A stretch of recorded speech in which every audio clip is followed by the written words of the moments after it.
မင်္ဂလာပါခင်ဗျာ K9 Star POS ရဲ့ဒုတိယပိုင်း tutorial မှာတော့ဆိုင်ရှင်တွေအတွက်အရေးကြီးဆုံးဖြစ်တဲ့အစီရင်ခံစာ report စာမျက်နှာအသုံးပြုပုံကိုပြသသွားမှာပါငါတို့ဆိုင်ဒီနေ့ဘယ်လောက်ဖိုးရောင်းရလဲ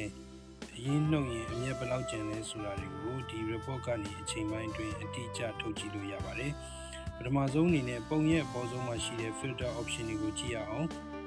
ဒီမှာမိမိကြည့်ကျင်တဲ့အစီရင်ခံစာမျိုးစားဥပမာအချင်းချုပ်ကိုရွေးလို့ရတယ်လို့ဆိုင်ခွဲများများရှိရင်ဆိုင်ခွဲအားလုံးသို့မဟုတ်မိမိကြည့်ကျင်တဲ့ဆိုင်ခွဲတစ်ခုတည်းကိုကန့်သက်ကြည့်နိုင်ပါတယ်။အကောင်တာလိုက်ခွဲကြည့်မလားရက်စွဲတွေကိုဘယ်နည်းကနေဘယ်နည်းအထိကြည့်ကျင်တာလဲဆိုတာကို date picker မှာသတ်မှတ်ပြီးပြမီခလုတ်ကိုနှိပ်လိုက်ရုံပါပဲ။ဘေးနားမှာလည်း PDF export ခလုတ်ပါတဲ့အတွက်စာရင်းတွေကို PDF နဲ့ပါထုတ်ယူသိမ်းဆည်းနိုင်ပါတယ်။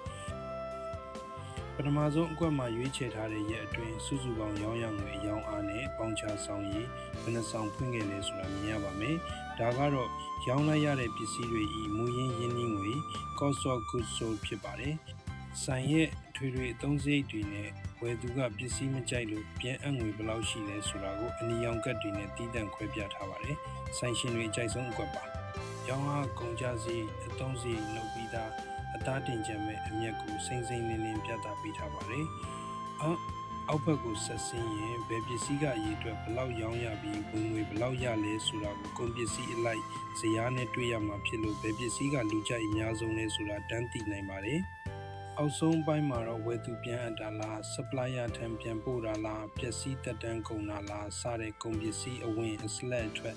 detail တွေကိုရွေးချယ်ပြီးအသေးစိတ်ကြည့်ရှုနိုင်ပါတယ်။